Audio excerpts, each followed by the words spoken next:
I will share the screen.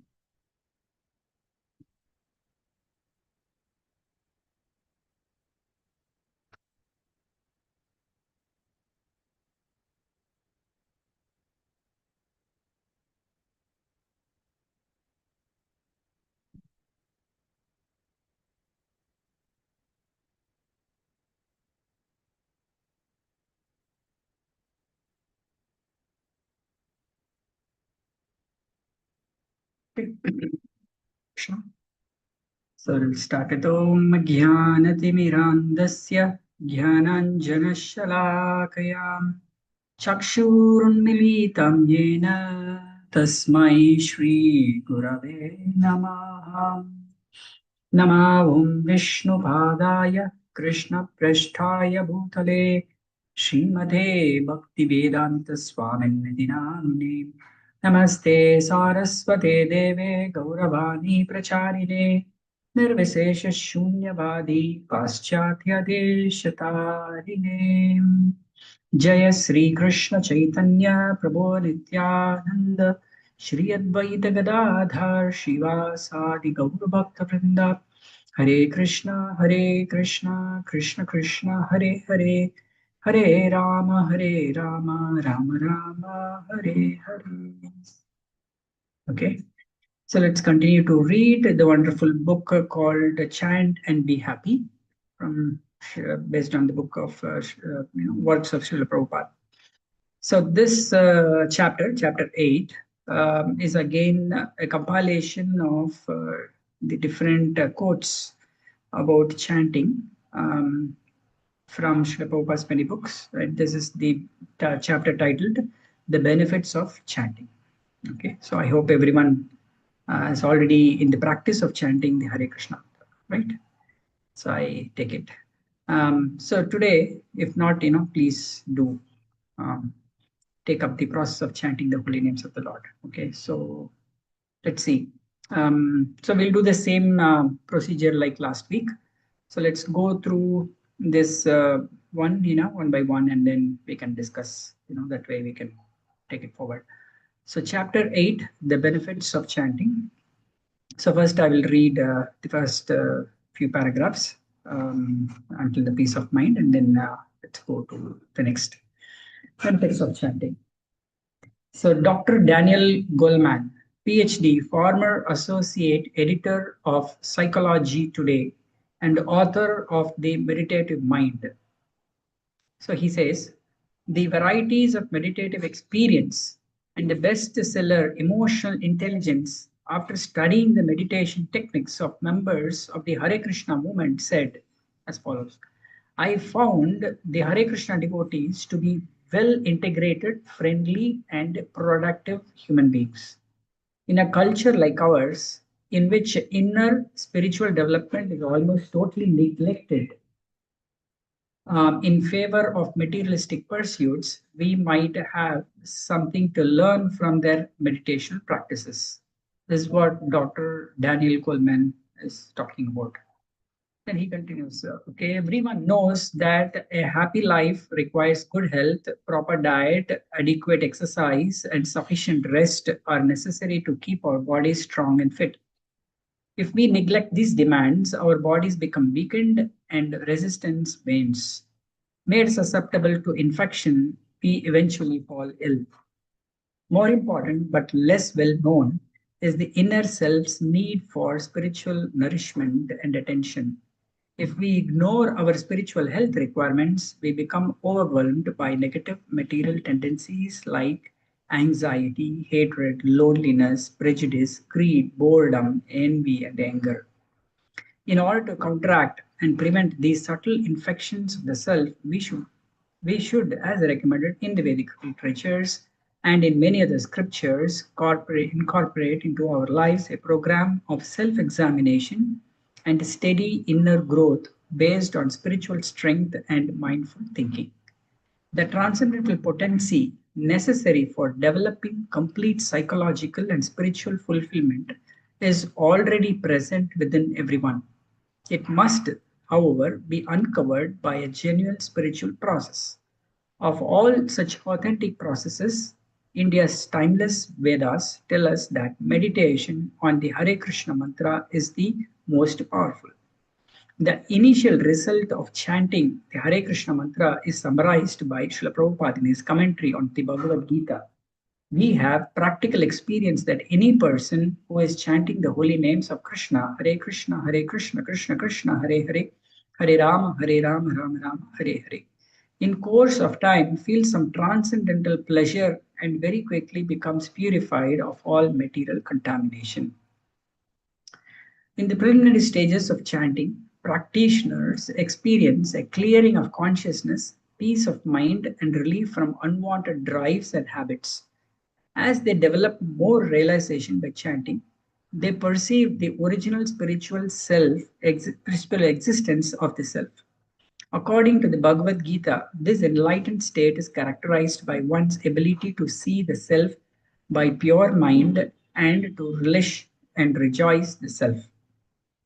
And in Chaitanya Charitamrita, a multi-volume work describing the life and teachings of Sri Chaitanya, founder of the modern day Hare Krishna, Krishna consciousness movement, the ultimate benefit of chanting is described. The result of chanting is that one awakens his love for Krishna and tastes transcendental bliss. Ultimately, one attains the association of Krishna and engages in his devotion service as if immersing himself in a great ocean of love. So, by chanting Hare Krishna, one reaps innumerable benefits, culminating in Krishna consciousness and love of God. We can realize the fruits of chanting by adopting the process of mantra meditation and applying it systematically. For clear understanding of the progressive effects of chanting, some of the more important benefits are described separately. So this is what is been described about the benefit of chanting. Um, so, so here the important points just wanted to recollect. Here, everyone needs some kind of psychological health, right? So physical health and psychological health, there are two different things. One may be physically fit, but psychologically may not be. Sometimes we can even cope up or bear the physical um, illness, but psychological illness, it's very very difficult to bear. So here the author is talking about the inner self, which is the psychological fitness. So that spiritual nourishment is required. In the Western countries, often that is neglected, is what he admits. So therefore, they are looking at the best way of getting the inner satisfaction, that is by chanting the Hare Krishna mantra. And Prabhupada talks about that. Practically, we can see many people have experienced a transcendental pleasure. I know some of us may not be, but it all depends on the time. It depends on the covering, or it depends on the impurities what we have taken from the many previous birds. Based on that, our the feeling of transcendental pleasure may be delayed, to a certain extent. Sometimes, it may be that, initially there might be transcendental pleasure, but, as we start, progressing or, doing continuously, that initial transcendental pleasure may vanish or, diminish. You know, this is all because of, we need to do more work, right? So we have so many anarthas within us. Glimpse is given in the beginning. Just like, I would like to recall when Narada, in his previous birth, when he was the son of a maidservant, he also got the opportunity to serve the highly elevated devotees, Bhakti Vedantas, and he got the seed of devotion service. And he also travels a lot, and then he started meditating on the Supreme Lord. And in the initial glimpse of the vision of the Supreme Lord is given, and after that, he whatever he tried, he was not able to. So the voice, the Supreme Lord, voice only is heard. Oh Narada, I will not be able to, show you, or you will not be able to see me again in this birth, but you will be definitely able to see when you have attained the perfection. That's what is mentioned.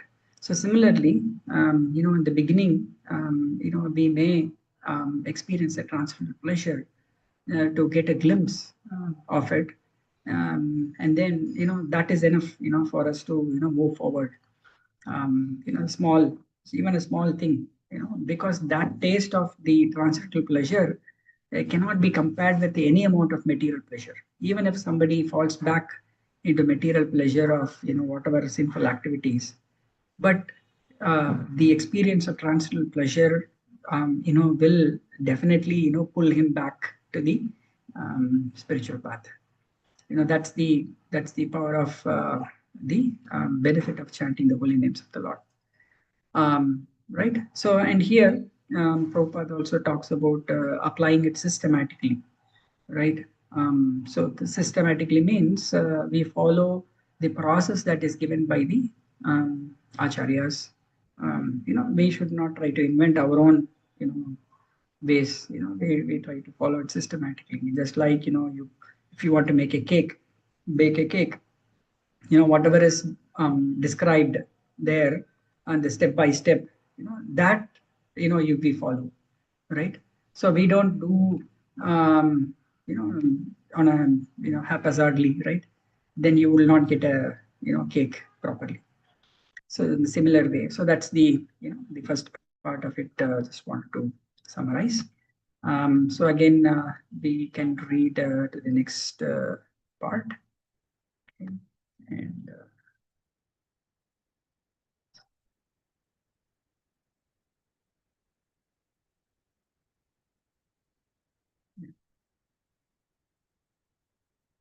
so here next, a peace of mind. Somebody would like to read. Yeah. So today Leela Manjari Mataji is also here, so she can also explain about the things that is here. Okay. Yeah. Who would like to go next? Peace of mind.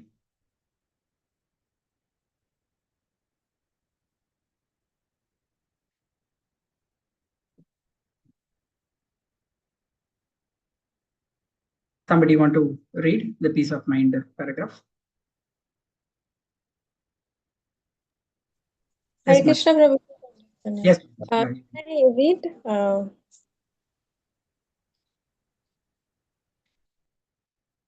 Hare Krishna. Am I audible, Prabhuji? Yes, you're audible. Correct. Okay, so I'm going ahead. Yeah.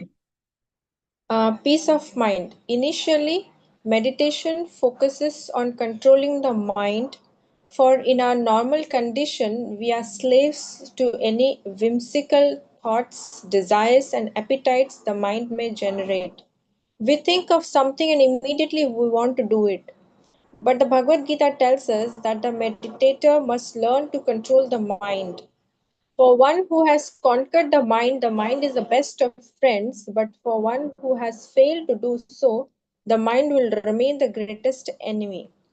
The materialistic mind attempts to enjoy by employing the senses to experience matter and material relationships. It is full of unlimited ideas for sense gratification, and being perpetually restless, it constantly flickers from one sense object to another. In doing so, the mind vacillates between hankering for some material gain and lamenting some loss or frustration. In the Bhagavad Gita, Krishna explains one who is not in transcendental consciousness can have neither a controlled mind nor steady intelligence, without which there is no possibility of peace. And how can there be any happiness without peace? By chanting the Hare Krishna mantra, we can control the mind instead of letting it control us. Mantra is a Sanskrit word. Man means mind and tra means to deliver. Thus, a mantra is a transcendental sound vibration with potency to liberate the mind from material conditioning. In his commentary on Srimad Bhagavatam, Prabhupada explains our entanglement in material affairs has begun from material sound. Each day we hear material sounds from radio and television, from friends and relatives, and based on what we hear, we act. But as Srila Prabhupada points out, there is sound in the spiritual world also. If we approach that sound, then our spiritual life begins. When we control the mind by focusing it on the purely spiritual sound vibration of the Hare Krishna mantra, the mind becomes calm. As music has charms to soothe a savage breast, so the spiritual sound of the mantra soothes the restless mind. The Hare Krishna mantra, being imbued with God's own supreme energies, has the power to subdue all kinds of mental disturbance. Just as a reservoir of water is transparent when not agitated, our mental perceptions become clear and pure when the mind is no longer agitated by the waves of material desires. The mind in its pure state, like a mirror cleansed of dust, will then reflect undistorted images of reality, allowing us to go beneath the surface and perceive the essential spiritual quality of all life's experiences. Hare Krishna Prabhuji. Yes, Mataji, you can, yeah, you can continue to reflect on this passage and then take it forward. Yes. Yes, thank you so much, Prabhuji. Okay.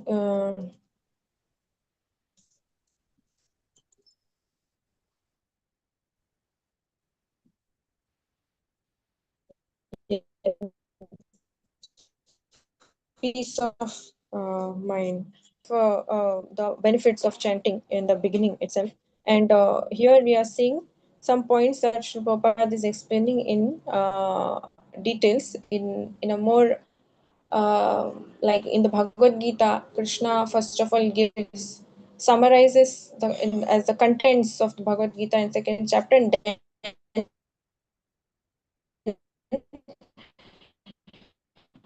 one by one he explains. So Srila Prabhupada is specifically, I have seen when I was working in corporate sector, and many of us are working or studying or something. We are always in very much anxiety, very much disturbed, and in corporate sectors they conduct some seminars for the employees for stress management, mind control, and so many things.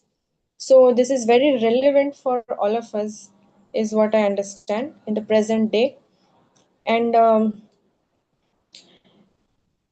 okay, so Prabhupada is quoting, whenever Prabhupada writes something, he always quotes from different scriptures, and he's quoting few verses from Bhagavad Gita. One is like how when the mind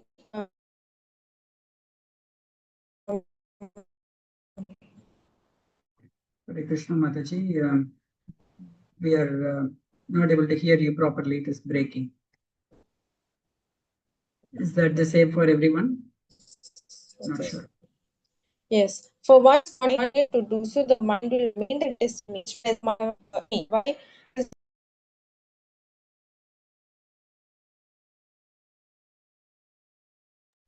Okay. Hare Krishna Prabhuji, am I audible? Yeah, your voice is breaking, Mataji. Okay, I have switched off my video. There is some internet issue. So, Okay. Yeah. No. Yeah, you uh, can go ahead. yes, Prabhuji. So, as Krishna is mentioning in Bhagavad Gita, that if we are not able to control our mind, then we are actually the mind is actually our enemy. So, at many places, Sri Prabhupada mentions two terms, Go Dasa and Go Swami.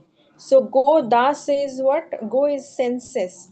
So Godas is if we are we are giving in to the urges of our mind and senses, then we are actually Godasa, means we are slaves of our mind, our senses. And Goswami means if we have control over our senses, then one becomes a Goswami. And the master of the senses is the mind. So if we have control over the mind, then mind is our best friend, and we are one can come to that level of becoming a Goswami. If we give in to the urges of our mind and senses, then we always will remain slaves of our mind and will have a life full of anxiety and hankering, and kind of very miserable life.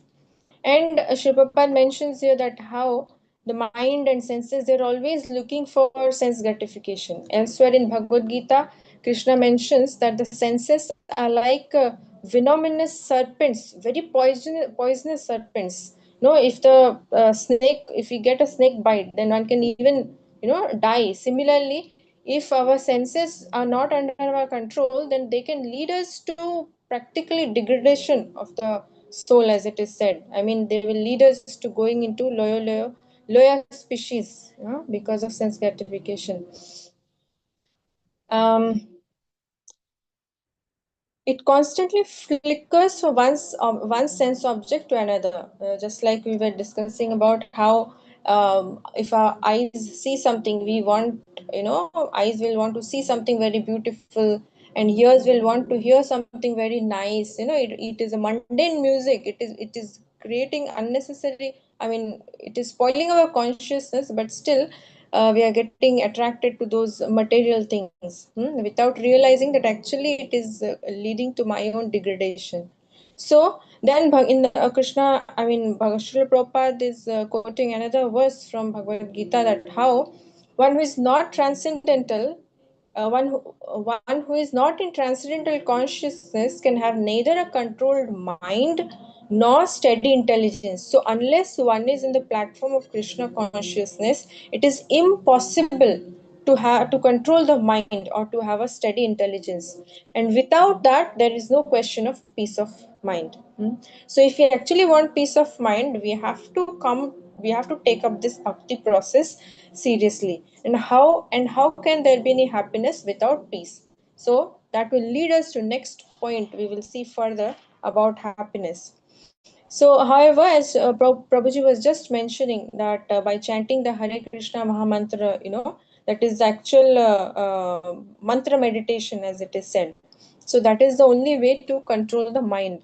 And from another point of view, also Prabhupada mentions the meaning of the word mantra itself. It means that mantra is something which will deliver the mind. So this transcendental sound vibration, especially the Hare Krishna mantra, Mahamantra, which is recommended in this for this Kali Yuga, like as it is mentioned in the scriptures, that for this Kali Yuga, there is no other way, there is no other. Hare Nama, Hare Nameva Kevalam, Kalau Nasteva Gatir Anyatha. So there is, in this age of hypocrisy, quarrel, in this Kali Yuga, there is no other way of deliverance except for the chanting of the holy names. And Prabhupada is giving a very, I mean, this is in our day-to-day life, we notice that generally people are more interested to hear from see some mundane news, hear some mundane news, watch in the television, hearing from the radios and other things. Nowadays we have mobile and YouTube and reels and so many things. If we hear mundane things, then we are just kind of feeding our mind with all kind of trash and garbage and things like that. So instead, if we will switch to hearing spiritual sound vibrations like kirtans or lectures of Srila Prabhupada, or there are so many lectures on YouTube and all. We are using the same YouTube, but hearing Prabhupada's lectures or seeing something related to spiritual things, then that will help us come out of our material consciousness. And Prabhupada mentions that as just as a reservoir of water is transparent when not agitated, our mental perceptions become clear and pure when the mind is no longer agitated by the waves of material desires. Because of our material desires and hankerings and lamentations, we are always in a disturbed state. But when we can take up, we, at least we can put it into practice for over a period of time, we will see that how by chanting the Hare Krishna Maha Mantra we are becoming more clear in our thoughts, what I have to do, what I shouldn't do, very clear. And that is the way how we can go deep into our consciousness, deep into the revive our spiritual qualities. So I will yes, that's what Prabhupada says for this point. Hare Krishna, Prabhuji. Yes, Prabhuji, you can. Yeah, thank you, Mataji, for reflecting on this paragraph. So let's go to the next um, one, which is the knowledge of the self. Let's see, and then real happiness, and then liberation from karma, freedom from incarnation, ultimate law of God. So there are 5 sections. So let's try to go through that a little quickly. Okay. Okay. So if somebody would like to volunteer to read the next section, knowledge of the self. How about Saurabh Datta Prabhu? You want to read it? If you can. Otherwise, anyone else? Like Nrsimha Patnaik, Prabhu, you want to do that? Anyone who wanted to volunteer?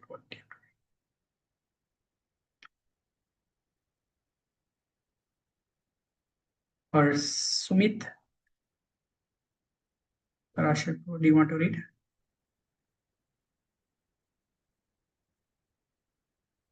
Okay. Yeah. The Vedas Alok state. Ranjan. Yeah, Sumit. Yes. Yeah. Please go ahead. Yes.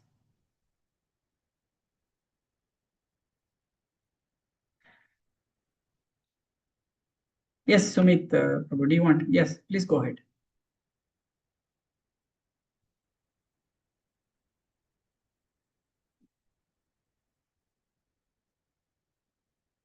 Or anyone?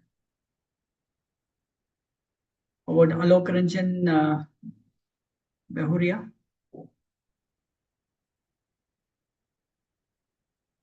Or finally, yes, or Tapas, what do you want to do? Please. Okay, Hare Krishna Prabhuji. Hare Krishna, yes, we can. Yeah, please go ahead. Knowledge of the self. Yeah. The Vedas state that consciousness is a symptom of the soul. In its pure condition, the soul exists in the spiritual world. But when it falls down into contact with matter, the living being is covered by an illusion called false egoism. False ego bewilders the consciousness, causing us to identify with our material bodies. But we are not our material body. When we look at our hand or leg, we say, this is my hand or this is my leg. The consciousness self, the I, is therefore the owner and observer of the body.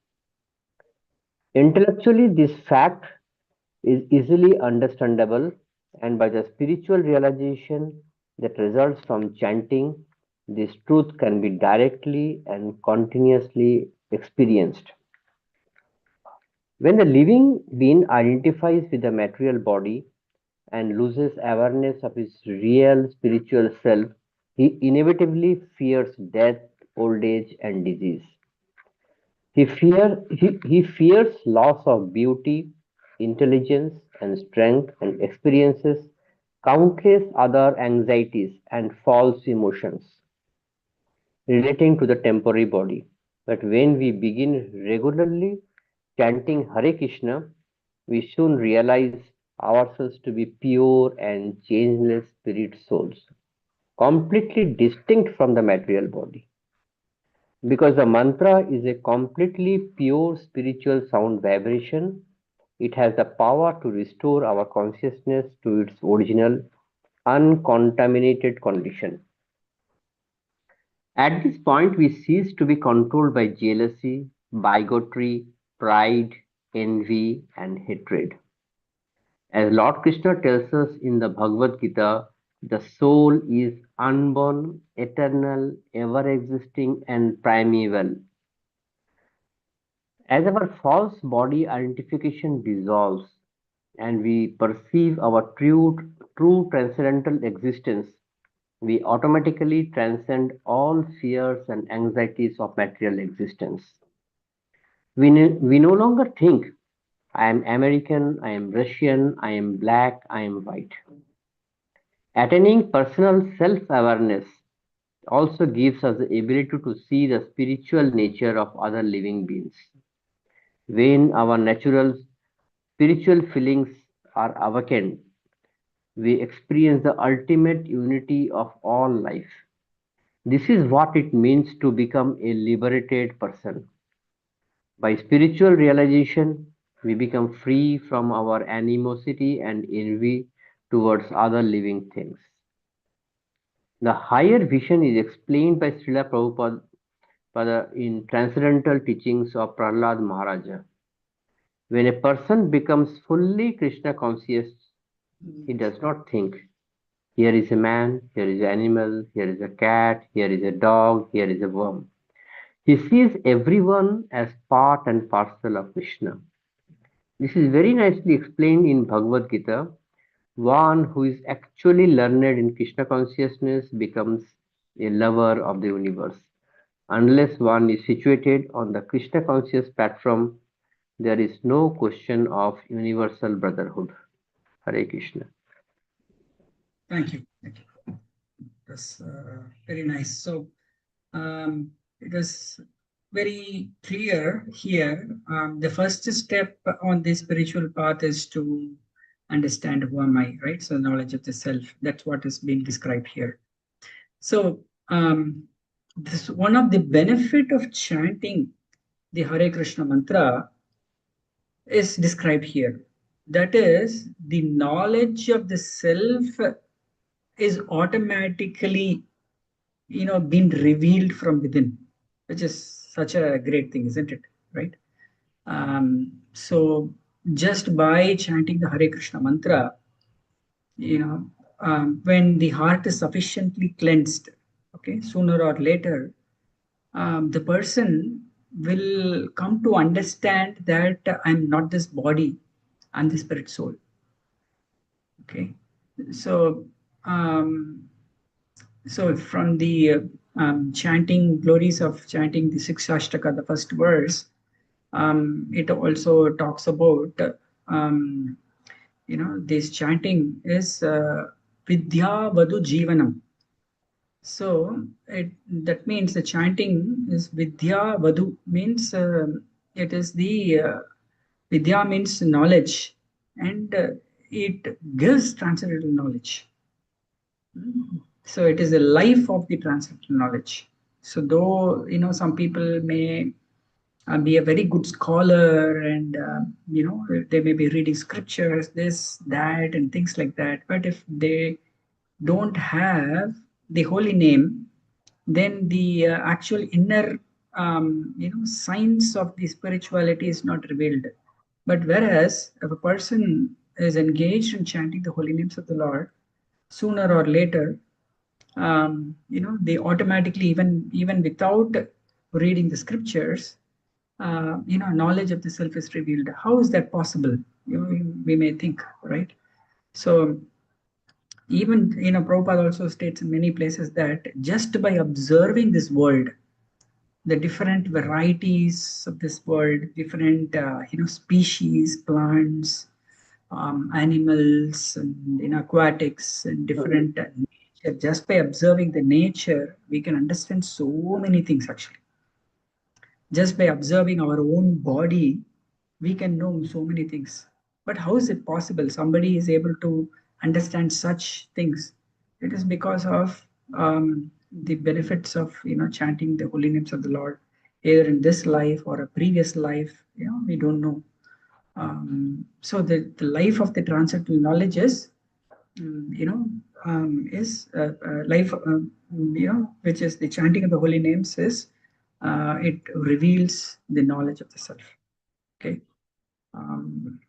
So we don't have to, endeavor, separately.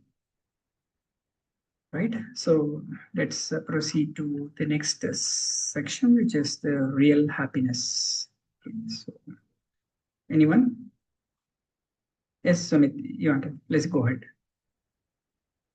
You can read.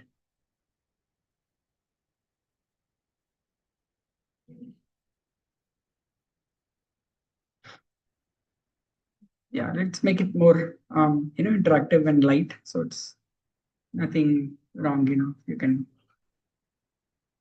please read. Anyone, please.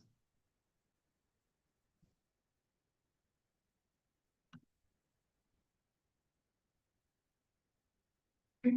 No volunteers, then I will go ahead to read the next one now. Okay. So real happiness. Everyone is thirsting for true and lasting happiness.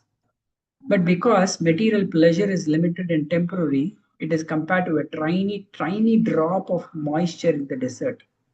It can give us no permanent relief because while material sensations and relationships may touch the body and mind, they lack the they lack the potency to satisfy the soul's spiritual desires. The chanting of Hare Krishna provides complete satisfaction because it places us in direct contact with God and his spiritual pleasure potency. God is full in all bliss, and when we enter his association, we can also experience the same transcendental happiness. In the Vedic literature, there is an interesting account of how the pleasure of chanting far exceeds any material benefit. Once a poor Brahmana priest worshipped the demigod Shiva for a material benediction. Shiva, however, advised him to approach the sage Sanatana Goswami to obtain his heart's desire. On learning that Sanatana Goswami had a mystical stone capable of producing gold, the poor Brahmana asked if he could have it. Sanatana consented and told the Brahmana he could take the stone from its place in his garbage pile. The Brahmana left feeling great joy, for he could now get as much gold as he desired simply by touching the stone to iron. But as he walked away, he thought, if a touchstone is the best gift, why would Sanatana Goswami keep it in the garbage? He returned to Sanatana Goswami to find out. Sanatana Goswami informed him, actually, the touchstone is not the best gift, but but are you prepared to take the best benediction from me? Yes, the poor Brahmana replied, I have come to you for the best benediction. Sanatana Goswami then told him to throw the stone in the nearby river and return. The Brahmana did so, and when he came back, the saintly Sanatana initiated him into the chanting of the Hare Krishna mantra, a sublime method for experiencing the highest spiritual pleasure. It's a very nice and interesting story, right?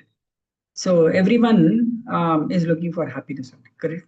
So nobody, wakes up in the morning and says that I want to be sad today. Nobody will say that, right? Everyone earns to be happy, but the problem is we are looking for the right thing in the wrong place.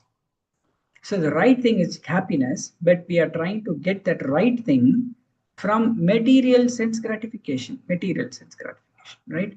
For senses. So if we can gratify the sense, tongue, ears, and eyes, and nose, then I can be happy.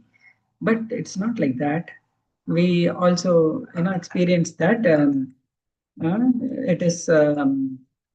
Um, it is so we are not, you know we were not happy. It is not, the spiritual satisfaction is not coming through. Why? Because material things will not give us spiritual pleasure. Only spiritual thing can give us spiritual pleasure. So therefore, the story that we have read just now is a wonderful story. Brahmana thought that, okay, by getting gold I'll be happy. Okay, but the self-realized person Sanatana Goswami knew that, that is not the, highest thing. That will not give me happiness, right? So therefore, in this story we can see how Sanatana Goswami said, okay, if you want the best thing, just throw this touchstone into the garbage or into the river and come back, right? And then he comes back, and then he gets the best of everything, which is what? Hare Krishna mantra, right? He gets the Hare Krishna mantra from Sanatana Goswami, and the Brahmana is delighted, by getting that. It's a very nice. Okay, so let's go to the next portion: liberation from karma. Anyone would like to volunteer? Otherwise, yeah, Leela Mataji, you can please go ahead and you can also give the reflections. Hare Krishna, Prabhuji. Thank you so much, Prabhuji. So the next point is liberation from karma.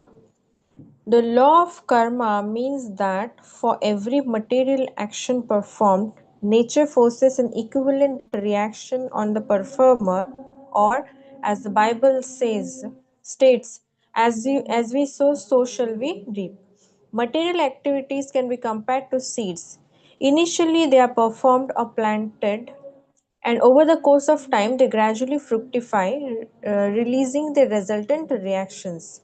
Enmeshed in this web of actions and reactions, we are forced to accept one material body after another to experience our karmic destiny. But freedom from karma is possible by sincere chanting of Krishna's transcendental names.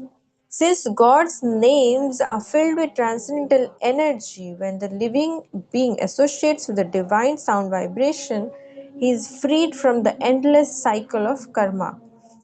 Just as seeds fried in a pan lose their potency to sprout, so karmic reactions are rendered impotent by the power of God's holy names. Shri Krishna is like the sun. The sun is so powerful that it can purify whatever comes into contact with it. If any object enters the sun globe, it immediately becomes fire. Similarly, when our consciousness contacts and becomes absorbed in the transcendental sound Krishna, Sri Krishna's internal energies purify us of all karmic reactions. In his commentary on Srimad Bhagavatam, Srila Prabhupada stresses the holy name is so spiritually potent that simply by chanting the holy name, one can be freed from the reactions to all sinful activity. So, yeah, karma. At least anybody who is born in India and has some kind of has some idea of Sanatan Dharma, they know this term, what is karma. And even in the third law of Einstein's third law, I think, states that for every reaction there is equal and opposite. For every action there is an equal and opposite reaction. So it's the same as we are seeing here, if I have done some, if previously I have done some good activity, so I will get some good reactions at present. And if I have done some bad activity, so I'll get bad actions, then I will get the reactions.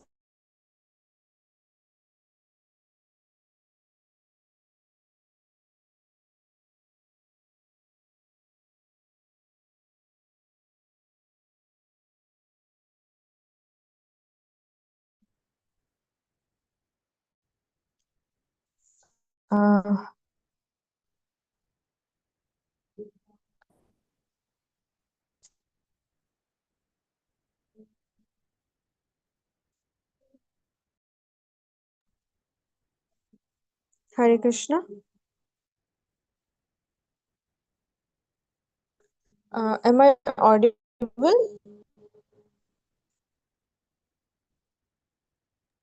Yeah, sorry, Mataji, you are breaking. I think you have internet issues, right? So Yes. yeah, probably okay. I will go ahead with the rest of the thing. Yes, Prabhuji. Okay, thank you.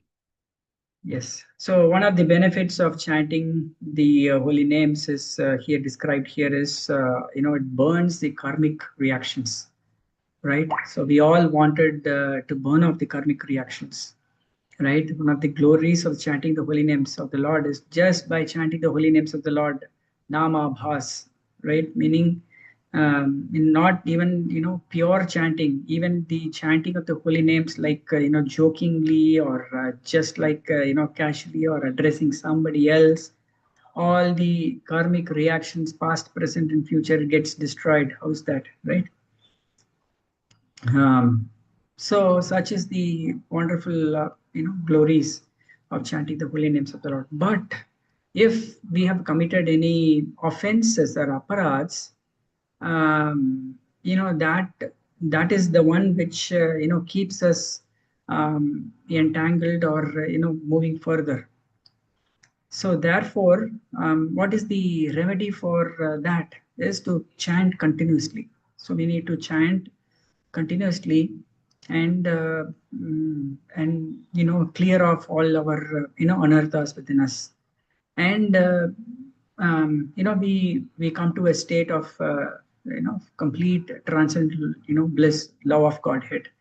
That's what is the final benefit of chanting the holy names of the Lord. And the next section, here it talks about freedom from reincarnation. So I will not read this paragraph fully, but as connecting with the previous one, which is the liberation from karma. So when we don't have any karmic reactions, then that means what? We don't have to take one more birth in this material world. So that's the byproduct or indirect benefit of chanting the holy names of the Lord, right? So the transmigration of the soul, happens. Each and every one who is born will have to die, right? But if all our karmic reactions are completely gone, then that means we are free from taking one more birth in this material world. But that liberation is not what we wanted. We will aim for the ultimate liberation of going back home, back to Godhead, right? So that how we will get is when we get the ultimate benefit, which is the love of Godhead. So I'll read the last one. And the final goal, the highest fruit of chanting, is complete God realization and pure love of God. As our consciousness becomes increasingly purified, our steady spiritual advancement is reflected in our character and behavior, isn't it? Right? So we should see that as we advance in chanting the holy names of the Lord, we should introspect ourselves to see whether our behavior and our character is getting improved or not. All right. So as the sun approaches the horizon, it is preceded by increasing warmth and illumination, isn't it? So even before the sun is rising, we will experience the light in the horizon, in the sky, isn't it? The sun has not yet come, but it's about to come only. But even before the sun comes, we are able to see a cold winter, little bit warmth is coming and little bit, the sky is light and, we don't need any torch lights or street lights. We can go out. Right. Similarly, as realization of Krishna's holy name is revived in our heart, this increasing spiritual awareness manifests in all aspects of our personality. Ultimately, the eternal loving relationship between God and the living entity is revived. Before entering the material world, each soul had a unique spiritual relationship with God.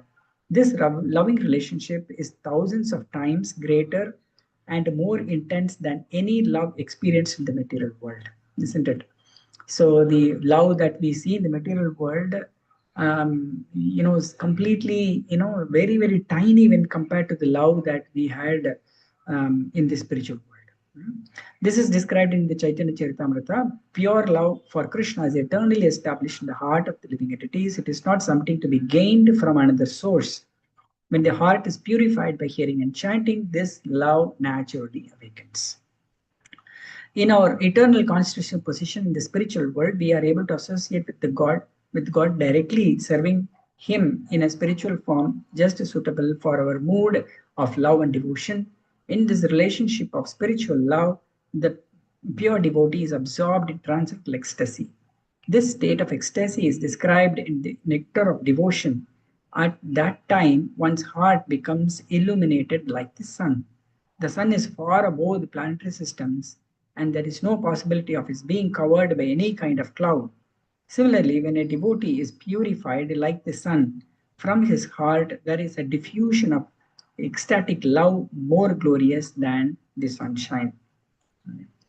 So here, even the love that one can experience, here it says even it can surpass the the glory of the sunshine itself. Such is the potency of the love that can awaken in our heart by chanting the holy names of the Lord.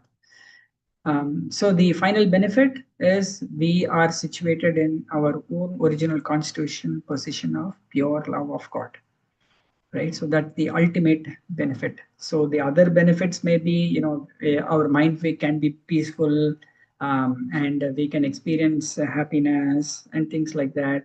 And the karma can be completely destroyed, so that we are not, we don't experience any kind of miseries and things like that. And we don't take one more birth again, right? So all these things are just byproducts. But the ultimate benefit of chanting the holy names of the Lord is the wonderful, wonderful, awakening the law of Godhead. Like early in the morning when we start seeing the sun shine, right? When the sun is rising in the horizon, how beautiful and how very wonderful it will be. So similarly, the sun of the love of God, should arise within our heart. That is the ultimate benefit of chanting the holy names of the Lord. So it's a matter of time. So Prabhupada, kept saying that, we continue to chant the holy names of the Lord. So in the beginning, it may be like a mechanical one, but that because why it is mechanical, because we are addicted to the material sense gratification. That is why it feels mechanical. But a day will come that we can, we will start thinking about why I'm not loving Krishna. Krishna is loving me so much. He is giving all the necessities, all the help, right? It is just like, until we love Krishna, it is like Krishna's love for us is like a one-way love only, right? Sometimes, we see how the, lovers, one person loves the other, but the other person doesn't love, right? The movies and things like that, they show. Similarly, that's the thing that is happening. Really, Krishna is loving all of us, but we don't love him. We don't reciprocate, his love sufficiently. By taking up the process of Krishna consciousness, a little reciprocation we are showing. But when we realize this point, then then Krishna helps us a lot. Krishna is helping each and every time. We are not realizing that Krishna is helping.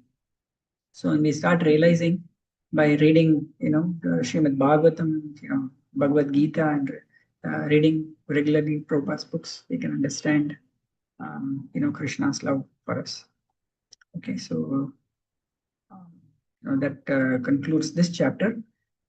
So if there is any discussion points, please, can you please ask any questions or any comments? You can share. Yes. Hare Krishna, Yes. Prabhuji, can I ask one Yes. question. Okay, yes, Mataji. Yes, Prabhuji. So, is that I need not worry about getting peace of mind, real happiness, all these other things, if I can just focus on the ultimate benefit that was mentioned, that I want to love Krishna, develop my love for the Lord, and I need not worry for other side benefits. Yes, exactly. Correct, Mataji. So we don't focus on that. We don't focus on the the side benefits. We focus on getting love of Godhead. So how we can get is by serving Him, right? Just like how the hands are meant to serve the body, by serving Him, automatically our mind becomes specified, and automatically the happiness within the mind and everything comes automatically. But we don't artificially focus on let me be peaceful, let me be happy and things like that. We don't do it. So our process is Krishna directly. It is not, we should not focus on ourselves. Instead, focus on Krishna. So when we focus on Krishna and Krishna service, then automatically all the other things follow. Okay. So just like the river flows into the ocean, right? So similarly, all the other things will follow. Yes, yes. Thank you so much, Prabhuji. Thank you for that. So even when we are chanting the Hare Krishna mantra, we focus on the mantra, and automatically all the mind, gets, pacified. Instead, if we try to address whatever is coming in the mind, then we will not be even, pacified. Something will keep coming again and again. But if we focus on, yes, first is chanting, and then the rest of the things can be addressed later, and everything will fall in place automatically. Okay. Yes, thank you so much, Prabhuji. Yeah. So anything else, Saurav, do you want to say something? Okay. So thanks for joining. Thanks to Mataji. Thank you, Sachin and Prabhu. So let's conclude for today's session. Hare Krishna, Krishna Krishna, Hare Hare, Hare Rama, Rama Rama, Hare Hare. Srila Prabhupada ki jai, Srila Gurudev ki jai, Guru Mataji ki jai. Hare Krishna. Thank you.